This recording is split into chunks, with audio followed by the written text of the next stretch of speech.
Bonsoir, papa. Ma chérie, viens. Ah, je vois que tu es bien habillée. J'aimerais que tu m'accompagnes quelque part. D'accord, papa.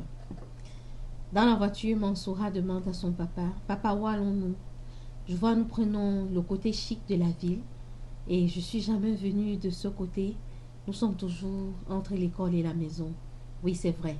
Mais tu te rappelles un jour, tu m'as posé la question de savoir où est-ce que j'allais quand je te déposais à l'école avec maman. Oui, je me rappelle, j'avais 7 ans. Et à présent, tu en as 16.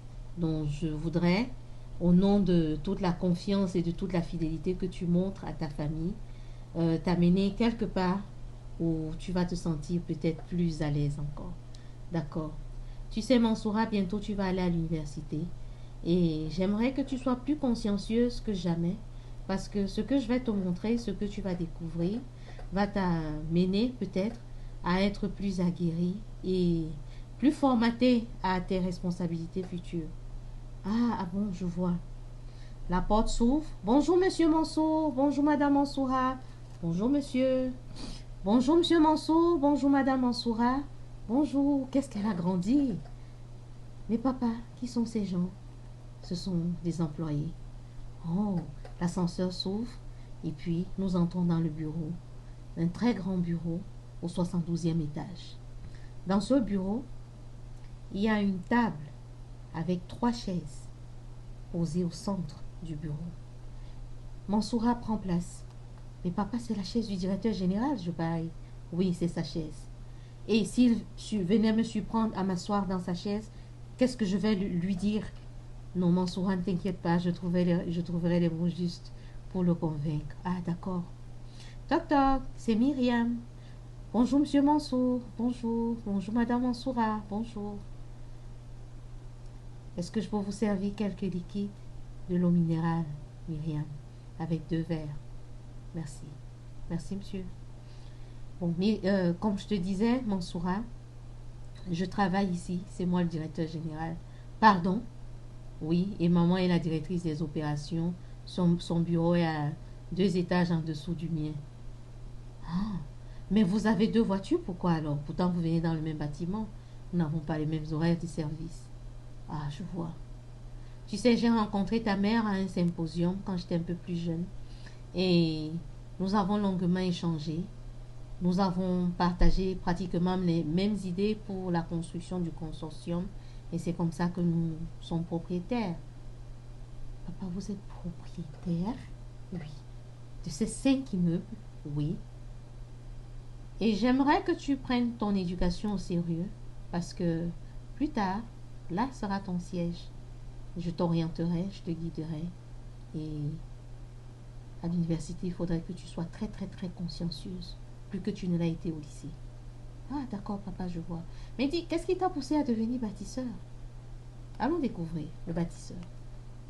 Enfant, je gambadais les rues en jouant dans la poussière. En me baladant, j'apercevais au loin un quartier neuf. Les terres très arables, les espaces verdoyants et spacieux. Les parcelles bien tracées m'inspiraient la volupté.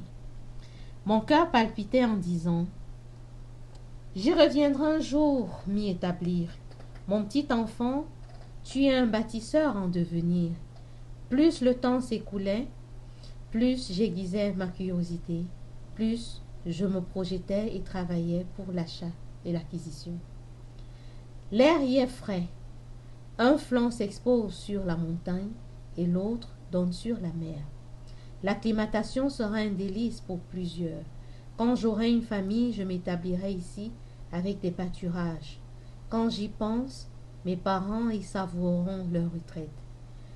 Tel est le rêve de l'enfant que je suis à présent. Tel je le présage, je demeure convaincu que mon rêve deviendrait réalité. Pour la fondation, il me faudra un architecte honnête. Pour l'élévation des murs, j'appelle à l'intelligence et à la sagesse. Les ouvertures devraient avoir de beaux tableaux gravés d'encouragement. Les linteaux et les poteaux seront forgés de messages galvanisants. Mes familles et moi, nous y servirons le bon berger et les riverains. Mes descendants s'inspireront des riches enseignements de la vie et de ses délices. Dans ce rêve que je fais les yeux ouverts, l'avenir est radieux. Dans la quiétude, je le remets au fondateur de toute vie. Je sais qu'il sera actualisé et prendra vie au moment propice. Je reste persuadé que j'y vivrai avec les miens en toute confiance. Aussi, je pense traiter les convives avec candeur et élégance. Aussi, les sports et la gratitude constitueront notre petit déjeuner. Plus tard, à l'âge adulte, mon rêve s'est réalisé et matérialisé. Plus je regarde sa trajectoire, plus je tressaille d'allégresse. La paix et le bonheur m'accompagnent au fil des jours. La culture, l'élevage et l'entraide sont notre partage. À présent, je travaille sur les valeurs que j'inculque à mes enfants et petits-enfants, à savoir l'éducation, l'instruction, l'expérience de ma vie et que sais-je encore. L'héritage que je transmettrai à mes petits-enfants est le fruit accumulé de mon labeur. L'essence de la vie du bâtisseur est d'assurer le devenir de ces 3 générations en une vie. Alors, dites-nous, avez-vous des consortiums? Avez-vous des patrimoines que vous gérez? Est-ce que vous exposez vos enfants aux réalités du quotidien dans vos vies? Est-ce que vous leur présentez quelles sont leurs responsabilités futures? Est-ce que vous les amenez à rêver grand, comme vous aussi, vous avez rêvé très grand quand vous étiez enfant? Quand vos rêves se matérialisent, est-ce que vous exprimez la gratitude auprès des démunis? Est-ce que vous pensez à léguer quelque chose à vos petits-enfants et à quelques riverains de la population? Est-ce que vous pensez prendre soin également de vos propres parents? Merci de nous le dire en commentaire et à très bientôt. Je suis Adèle dans De Bantou Poétie Substance. Belle découverte.